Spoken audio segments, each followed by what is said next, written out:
এবার নাহিদ তোমারে বলি, এই যে গোলাম মুর্তজারে কোন আক্কেলে ওয়াশিংটনে প্রেস মিনিস্টার বানাবার জন্য সুপারিশ করেছিল, তা আবার সিনিয়র সেক্রেটারি র্যাঙ্কে, অ্যাম্বাসাডারের র্যাঙ্কে, ওয়ারেন্ট অফ প্রেসিডেন্সের সরা, মানে অ্যাম্বাসাডারের চাইতো সিনিয়র পোস্টে তারে প্রেস মিনিস্টার বানানো হয়েছে। মানে এই যে 15 আলোর মতোই রমণের লাগে এত পিতলা খাতির তোমার, এই জন্য কি? হ্যাঁ ওরে বাপরে, হাতের তালি। হ্যাঁ 15 আলোর লগে লতকালতকি যে করবে না, যারাই করবে বাংলাদেশের রাজনীতিতে তারা অপ্রাসঙ্গিক হয়ে যাবে। গোলাম মুর্তজারে ওয়াশিংটন ডিসিতে পাঠানোর জন্য সুপারিশ করার নাহিদ, আমি মরে যাওয়ার আগে পর্যন্ত দোষারোপ করে যাব। এই হারামজাদা উঠি বসে মঙ্গল শোভাযাত্রা। এই যে দেখেন, বাংলাদেশকে, ইসলামকে ডেমোনাইজ করার ইন্ডিয়ান কালচারাল হেজিমনির পক্ষে বয়াদ উৎপাদন করায় আমার রক্তে, আমার অশ্রু, আমার কান্না, আমার ত্যাগ, আমার লড়াইয়ের পথ মারায় হারামজাদা। এটা আমি ছাইরা দেবো? এটা আমি হবার দেবো? কয় আওয়ামী লীগের হরতাল আর সিপিবি অফিস দখল নাকি একই জিনিস। হারামজাদা গোলাম মুর্তজা তোর বাপ সিপিবির প্রিন্সেস জিগা। আমি তারে আগের রাতে কইছিলাম কিনা যে তাকে অফিসে পরদিন ঢুকুম না? যা জিগা, আমার হাত পা ধরেছিল কিনা প্রিন্স, জিজ্ঞাসা কর।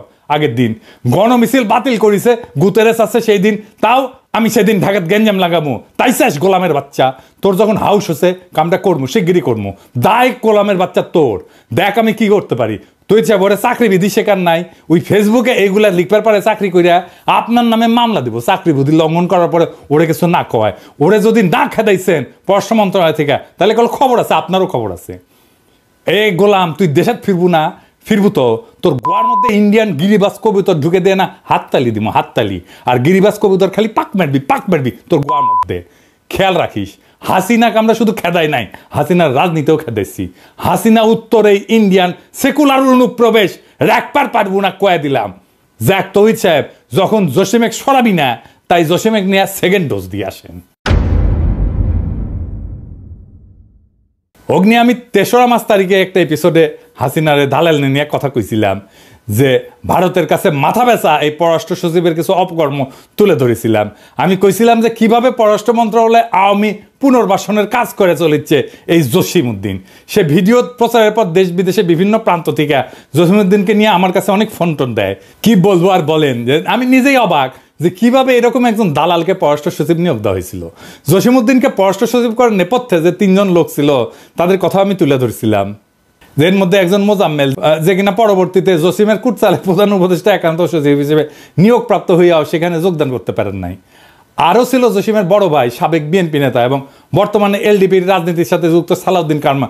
উই নাকি আবার বিএনপি ফিরিছে, এখন তো ফিরবি। তবে সবচেয়ে মুখ্য ভূমিকা পালন করছে পররাষ্ট্র উপদেষ্টা তৌহিদ হোসেন। আপনি নিজে এখন ওর পিঠ বেঁচে যাচ্ছেন, জানি তো। তৌহিদ সাহেবকে নিয়ে আমার এপিসোডে আমি কোনো কথা বলি নাই। মুরব্বী মানুষ, বয়স হয়েছে, ইউনূস স্যারের সরকারের উপদেষ্টা, তাই ভাবিছিলাম তার নিয়ে বেশি কোনো কথা বলবো না। কিন্তু আমাদের গ্রাম দেশে একটা কথা আছে না, আক্কেল মানুষের ঠুসা আর ব্যাকল মানুষের ঘুষা, একই কথা। কিন্তু আমাদের তৌহিদ সাহেব তো বিএনপির সুপারিশে সরকারের উপদেষ্টা হয়েছেন, তাই জনতার মুখের কথা ওনার কাছে কোনো গুরুত্ব বহন করে না। উনি বিএনপি খুশি করিচ্ছেন। আমি আগে কইছিলাম যে বিএনপি আর আওয়ামী লীগ হইলে একই মুদ্রার এপিটোপিট। এরা বাংলাদেশে এদের 5 দশকের লুটের রাজনীতিকে বহাল রাখতে চায়। বিএনপি জানে যে জনতার শক্তি মোকাবেলা করার সক্ষমতা তাদের নাই, তাই আওয়ামী পুনর্বাসনের মাধ্যমে নিজেদের সেফ এক্সিট নিশ্চিত করতে মরিয়া হয়ে উঠছে আমাদের বিএনপি। ভাই, আপনাদের তো সহযোদ্ধা, আপনাদেরকে এতদিন পরামর্শ দিতাম। এখন জনগণ যেভাবে আপনাদের নিয়ে উপহাস করে, তাতে আমার রাগ হয়। কারণ এই বিএনপি জিয়াউর রহমানের না, আবার খালেদা জিয়ারও না। এই বিএনপি সাদাবাজদের, লুটেরার আর আওয়ামী পুনর্বাসনকারীদের। এত কথা বললাম কারণ এই জসিমকে তার পদে রাখার জন্য এখন মরিয়া হয়ে উঠছেন আমাদের তৌহিদ সাহেব, যারা বিএনপি রিকমেন্ড করছিল পররাষ্ট্র উপদেষ্টা হিসাবে। একজন ভারতের দালালকে রক্ষা করার জন্য আমাদের পররাষ্ট্র উপদেষ্টা এত চেষ্টা কেন? কি তার উদ্দেশ্য? এতে বিএনপি আর আওয়ামী লীগের কি লাভ? আর কোন কোন আওয়ামী দালালকে লালন পালন করতেছেন আমাদের এই তৌহিদি জসিম সাহেব, তা দেখলেই সব বুঝতে পারবেন। চলেন আল্লাহর নামে শুরু করি, দেখাই দিই সবকিছু। আমি গত 15ই মার্চ আমার ফেসবুকে একটা স্ট্যাটাস দিয়েছিলাম। সেখানে আমি 15 আলোর পত্রিকা একটা সংবাদ তুলে ধরেছিলাম যে 2.5 মাস আগে দেশে ফেরার আদেশ পাওয়া সত্ত্বেও মরক্কোতে নিযুক্ত হাসিনার লেসপেন্সার রাষ্ট্রদূত হারুন রশিদ কানাডায় পালায় গেছে। এই রাষ্ট্রদূত নাকি সরদির বডিগার্ডের রাজনৈতিক জীবনের গবেষক। বাংলাদেশের 2 জিনিসের বাম্পার ফলন হয়েছে, এক জাউরার আর এক গবেষকের। দেখি সবাই গবেষক। হারামজাদা সামসা তোর রেনুর আবির্ভাব তোমার গোয়া দিয়ে করে দেবো। ইন্ডিয়ান ল্যাসপেন্সার রেনুর আবির্ভাব যেমন দেখছো, হাসিনা পলায়নের কারণে তো তোর মনে আছে, তাই না? তাইলে তোর পলাইতি না হারামজাদা, যাক স্বৈরাচার পলাইছে সেটা নতুন কিছু না, কিন্তু একটা রাষ্ট্রদূত পলানোর এই নিউজ জনগণ কেন জানলো না জসিম সাহেব? হারুনকে কি আপনার কুটকির মধ্যে ঢুকাই রাখছিলেন কেন? আপনি বা আপনার পররাষ্ট্র মন্ত্রণালয় এই সংবাদ নিয়ে এমন লুকাচুরি করলো? এর কারণ হইল জসিম হাসিনার এই দালালকে কানাডায় পালানো এবং রাজনৈতিক শরণার্থী হিসেবে আবেদন করার সময় দিছে 2.5 মাস এই হারামজাদা জসিম। এখন যখন হারুন তার ফেসবুকে ইউনুস স্যারকে অবৈধ বলে দাবি করছে, তখন তড়িঘড়ি করে তার পাসপোর্ট বাতিল করার আদেশ জারি করছে। এখানেও সূক্ষ্ম চালাকি। হারুনের শরণার্থী কেসটা পোক্ত করা দরকার। সে তখন এসে একটা প্রজ্ঞাপন জারি করে তার পাসপোর্ট বাতিল করে এটা পোক্ত করে দিল এই জসিম। এখন হারুন আদালতে যায় বলবে যে আমার কোনো পাসপোর্ট নাই, আমার যাওয়ার কোনো জায়গা নাই, তাই আমার শরণার্থী হিসেবে কানাডায় থাকতে দেওয়া হোক। কেস ফাইনাল করে দিল জসিম। বাহ, কি চমৎকার! এইসব তো অনেক পুরানো টেকনিক জসিম সাহেব। আপনি নাকি 30 বছরের বেশি চাকরি করেছেন, তো আপনি এতদিন চাকরি করে বালটা শিখেছেন। আপনি তো গ্রীসের রাষ্ট্রদূত ছিলেন, সেখানে এরকম শরণার্থী কেস হাজার হাজার। আপনি যদি এই টেকনিক সম্পর্কে না জানে থাকেন, তাহলে আপনি একটা বোকা এবং বেকুব পররাষ্ট্র সচিব। আর যদি তা না হন, তাহলে আপনি 2025 সালের সেরা রাষ্ট্রদ্রোহী, যিনি পতিত স্বৈরাচারের এজেন্টকে পালানোর সহায়তা করছেন এবং তার রাজনৈতিক আশ্রয় পাওয়ার সহায়তা করছেন। এমন না যে কানাডার কেস আপনার জন্য নতুন ছিল। আপনার আগের পররাষ্ট্র সচিব মাসুদ বিন মোমেন, ওই যে মিথিলা ফারজানা আছে না, আর অপর্ণা রানী পালকে কূটনৈতিক পাসপোর্ট বদলায় কানাডায় পালানোর সুযোগ করে দিছিল না? এটা দেখে কি আপনি কিছু শিখতে পারেন নাই, নাকি আপনি ওইটা দেখে শিখেছেন? হ্যাঁ, আপনার মাথায় নতুন বুদ্ধি আসিছে যে হাসিনার দালালদের পালানোর সুযোগ করে দেওয়ার। আপনার যে জাউরা কইছিলাম না, কম কইছিলাম। আপনি আসলে একটা বিশ্ব জাউরা। জাউরামিতে আপনি বিশ্ব তালিকায় স্থান পাবেন, আলহামদুলিল্লাহ। বাংলাদেশের একজন জাউরা অ্যাটলিস্ট পৃথিবীর সেরা হয়েছে। কিন্তু সমস্যা হলো আপনি জাউরা, কিন্তু মাথায় কোনো বুদ্ধি নাই। আপনি যখন এই কাজের কাজ করেন, তখন আপনার প্রধান সহযোগী নাজমুল হক ছিল মহাপরিচালক প্রশাসন। নাজমুল নিয়ে গত পর্বে অনেক করছি। পাক্কা আওয়ামী পরিবার থেকে উঠে আসা কর্মকর্তা নাজমুল, যাকে মাসুদ বিন মোমেন গোপনে মহাপরিচালক প্রশাসন বানায় যায় আওয়ামী লীগপন্থী অফিসারদের সেফ প্যাসেজ দিতে। জসিম নাজমুল সিন্ডিকেট তাদের 5 মাস সময় হারুনের মতো আর কি কি অপকর্ম করেছে তা আস্তে আস্তে প্রকাশিত হবে। আমার কাছে খবর আসিচ্ছে। যাই হোক, এটা পরে আসিচ্ছি। পররাষ্ট্র মন্ত্রণালয়ের মেরুদণ্ড আর কর্মকর্তাদের মনোবল ভেঙে দিয়া ভারতের বিপক্ষে একটা দুর্বল কূটনীতি গড়ে তোলায় এই আপনাদের মিশন, তাতে কোনো সন্দেহ নাই। তৌহিদ জসিমের মিশন এইটা। কেমন পররাষ্ট্র সচিব সুপারিশ করলেন আপনি তৌহিদ সাহেব? মানুষ চিনতে না পারেন, কিন্তু দালাল চিনতে না পারলে তো এই সরকারে আপনার জায়গা থাকা উচিত না। দালাল চিনতে না পারলে আপনি নতুন বাংলাদেশের জন্য কি অবদান রাখবেন? জসিম সাহেব, আপনি কেমনে জানলেন যে আমি পিনাকি আপনার এই চালাকি ধরবে পারবো না? আমি তো হাসিনার নির্যাতনে ফ্রান্সের শরণার্থীর আবেদন করেছিলাম। আপনার তো জানা দরকার ছিল, যার কেউ বুঝুক না বুঝুক, আমি অন্তত আপনার এই ধান্দাবাজি ধরবে পাবো। হারুনের পালানো আপনার অগোচরে হয় নাই জসিম সাহেব। এই গল্প অন্যদের শুনায়েন, আমারে না। আমরা আপনার গল্প বুঝবার পেরেছি। গোয়েন্দা সংস্থা দিয়া আপনার বা আপনার সহযোগীদের মোবাইল ফরেন্সিক করলে হারুনের সাথে আপনার যোগাযোগের স্পষ্ট প্রমাণ পাওয়া যাবে, আমি নিশ্চিত করে কইবার পারি। তৈরি সাহেব, বিয়া কইরাও থুক্কু দেওয়া যায়, তালাক দেওয়া যায়, কিন্তু আপনি জসিমের মতো এরকম দেশ বেচা বাটপার পররাষ্ট্র সচিব সুপারিশ করে যদি থুক্কু দিতে না পারেন, তালাক দিতে না পারেন, তাহলে আপনাকে নিয়ে আমাদের বিশেষ অনুসন্ধান চালানো প্রয়োজন হবে। অবশ্য মানব জমিন পত্রিকা আপনারা নিয়ে ভালোই অনুসন্ধান চালাইতেছে। দেখেন, আপনি কয়দিন আগে নিজেই কি বলেছেন যে আপনি ব্যর্থ। তো ব্যর্থতার দায় স্বীকার করে চলে যান। আছেন কেন এই পদে এখনো? খুব মজা না ক্ষমতা মাখনে খাইতে খুব মজা না, নরম না? হ্যাঁ, ব্যর্থ হইয়া জনগণের টাকা বেতন নিতে লজ্জা লাগে না তৌহিদ সাহেব আপনার? জসিমের মতো একটা হাসিনার দালালকে কেন আপনি সুপারিশ করেছেন? কেন তার সব অপকর্ম ঢাকার জন্য আপনি এত মরিয়া? কি উদ্দেশ্য আপনাদের? আসেন সেটা একটু দেখি। জসিমের মূল উদ্দেশ্য বোঝার জন্য বেশি দূর যাওয়া লাগবে না। গত 18 অক্টোবর 2024 সালে বাংলা ট্রিবিউনে একটা সাক্ষাৎকার ছাপা হয়। সেটি উনি কি কইছেন সেটা না দেখি। উনি কইছেন, অন্তর্বর্তী সরকারের সফলতার উপর বাংলাদেশের ভবিষ্যৎ পররাষ্ট্রনীতি কতটুকু শক্তিশালী হবে সেটি নির্ভর করছে। অন্তর্বর্তী সরকারকে বিদেশিরা গভীর আগ্রহ নিয়ে পর্যবেক্ষণ করছে এবং একই সঙ্গে এই কাজে আন্তরিকভাবে সহায়তা করতে চাইছে। এর অভিষ্ট ফলাফল হচ্ছে নির্বাচনের মধ্য দিয়ে পরবর্তী যে সরকার আসবে তাদের সঙ্গে বিদেশিদের সম্পর্কের অন্যতম নির্ধারক হবে দেশীয় সংস্কারের সাফল্য। হারামজাদা বিশ্বজাউরা, নির্বাচনের জন্য একেবারে পাগল হয়ে গেছো। হ্যাঁ, একেবারে বিএনপির কেস ফলো করিচ্ছ না? বিএনপির লিখে দেওয়া টেক্সট না? নির্বাচনের পরে সরকার কি করবে এটা ভাবার তোর কাজ।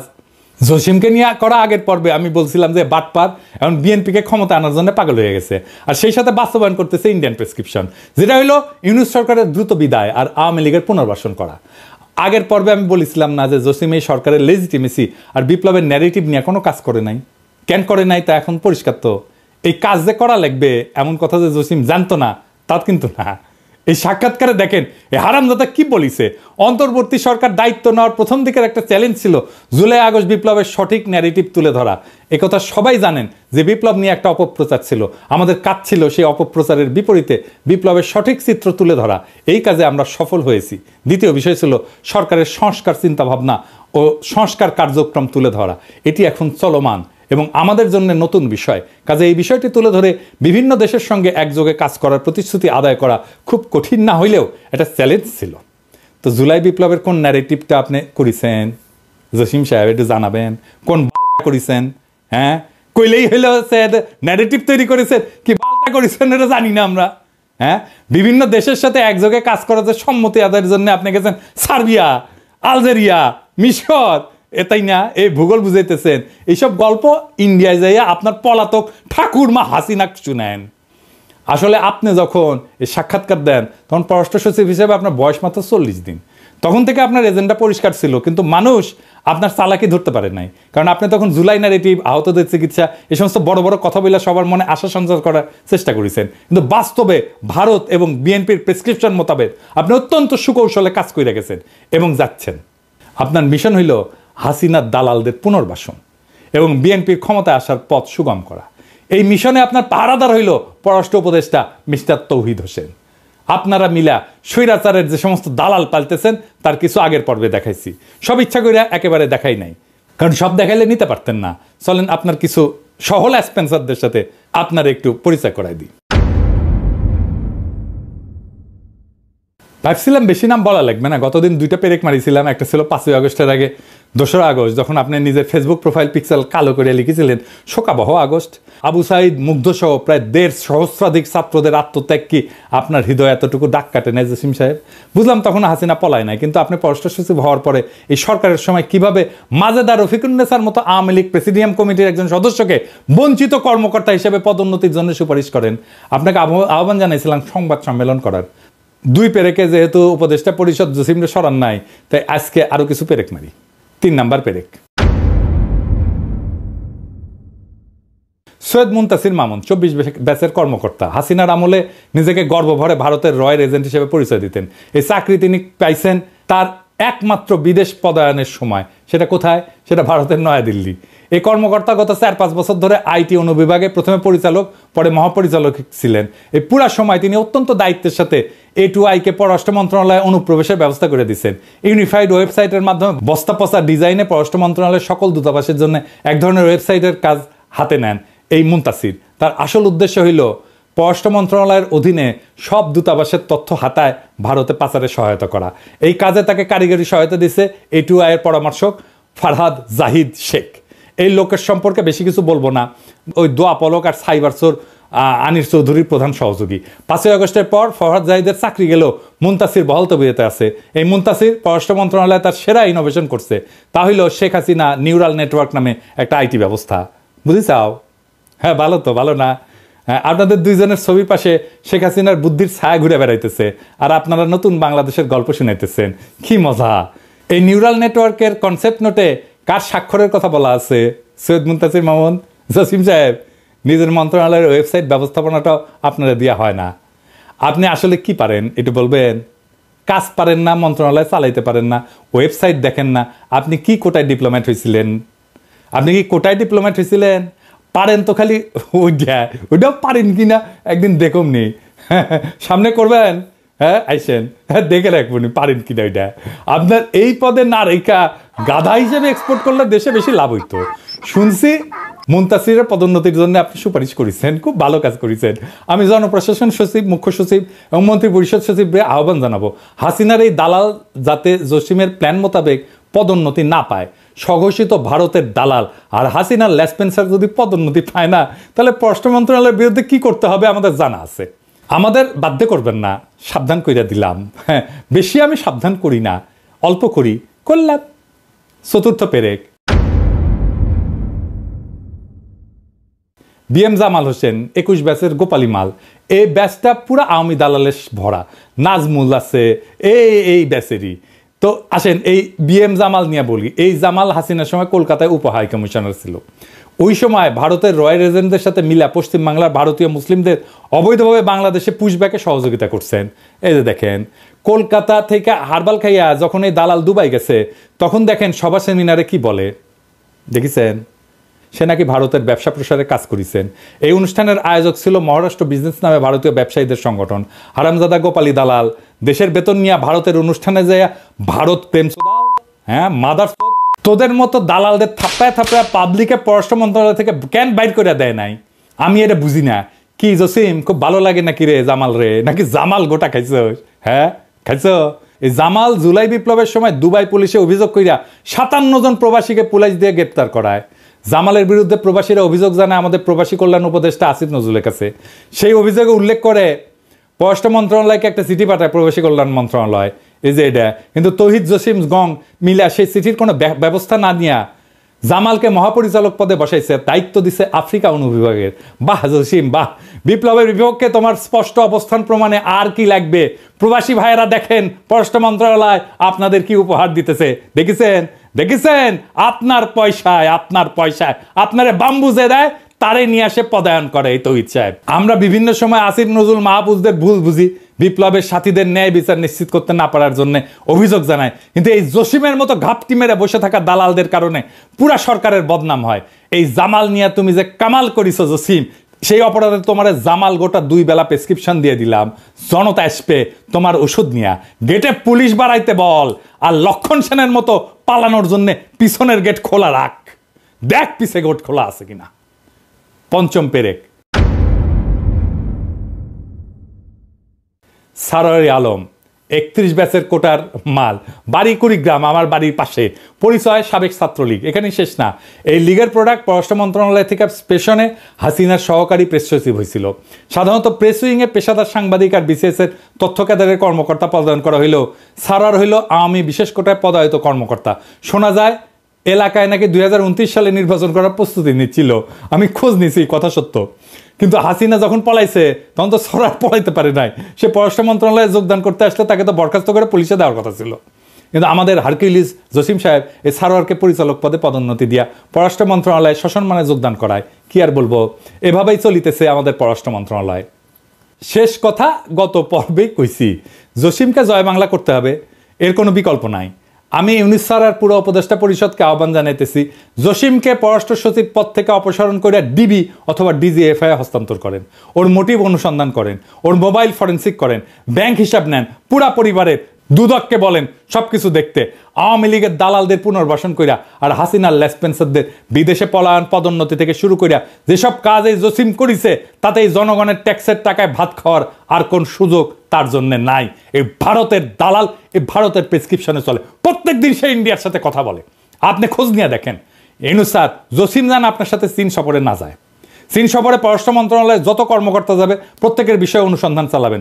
জসিমের কোনো বিশ্বাস নাই, সে হাসিনার চীন সফরের কথা জানে, সব কথা জানে। চীন সফর থেকে ফিরে আসা এই কথা যে ভারতের কাছে পাচার হবে তার কর্মকাণ্ড থেকে নিশ্চিত হওয়া যায়। ওই সব কিছু কয়ে দিবে যে কি কি করেছেন আপনি। আর এত কিছুর পরে যদি আপনারা জসিমকে সরাইতে না পারেন, তাহলে আমার অনুরোধ, যে সমস্ত আওয়ামী লীগের কর্মকর্তাদের আপনারা চাকরি থেকে বরখাস্ত করেছেন, বাধ্যতামূলক অবসর দিচ্ছেন, তাদের চাকরি ফিরিয়ে দেন। জসিম নাজমুল গঙের মতো আওয়ামী দালালদের শপথে রেখা অন্য ক্যাডারের আওয়ামী দালালদের চাকরি থেকে অপারেশন করলে তাদের প্রতি বৈষম্য করা হবে। তা আমরা তো এত বৈষম্যের বিরুদ্ধে এত রক্ত দিলাম, এত প্রাণ দিলাম। যদি জসিম বাংলাদেশে পররাষ্ট্র সচিব থাকে, তাহলে সব আওয়ামী লেসপেন্সারদের দেশে নিয়ে আসেন, জনতা তখন তার বকে আদায় করে নেবে। জসিমের মতো ভারত, হাসিনা, শেখ পরিবার আর আওয়ামী লীগের কোনো দালাল যদি তার দালালি চালায় যায়, তাহলে এই নতুন বাংলাদেশে তার আর কোনো জায়গা নাই। পররাষ্ট্র সচিব যদি জসিম থাকে, তাহলে এর থেকে এই সরকারের আর লজ্জার কিছু থাকতে পারে না। জনতার টাকায় জসিমের আর বেতন হবে না, জনতার সাথে আর কোনো প্রতারণা না। আর ছাত্র জনতার সাথে প্রতারণা করে জসিম যদি পররাষ্ট্র সচিব থাকে, তাহলে বিপ্লবের পক্ষে পররাষ্ট্র উপদেষ্টার কি অবস্থান তা জনগণ বুঝে নেবে। আমার চাওয়া সামান্য, জসিম রে খেদাইবেন তৌহিদ সাহেব। এই ডোজে যদি কাম না হয়, পররাষ্ট্র মন্ত্রণালয় আমি ঘেরাও করাবো, একজন একজন করে ধইরা এভাবে জয় বাংলা করতে থাকবো। পররাষ্ট্র মন্ত্রণালয়ে বাংলাদেশে ভিলেন বানায় দেবো। প্রেস সচিব শফিক ওরে দেখে শেখেন। গ্রামে গিয়েছিলাম, আমাকে একজন, ভাই আপনাকে কিন্তু এই গণশত্রু বলেছেন। গ্রামের একটা লোক, ফার্মার, খুব শিক্ষিত না, উনি জেনে গেছেন যে আমি একজন গণশত্রু। ওরে কি করেছিলাম, মাটি ধুতে দিছিলাম একেবারে, ওরে মাপ করেছি, ওরে কোনটি টেনে নামাইছিলাম দেখেছিলেন তো, ওরে মাপ দিছি তৌহিদ সাহেব, আপনি মাপ পাবেন না। আসেন খেলা হবে, জনগণ বনাম কায়নি আমলা ভারতের দালালেরা, দেখি কার দম বেশি। ইনকিলাব জিন্দাবাদ।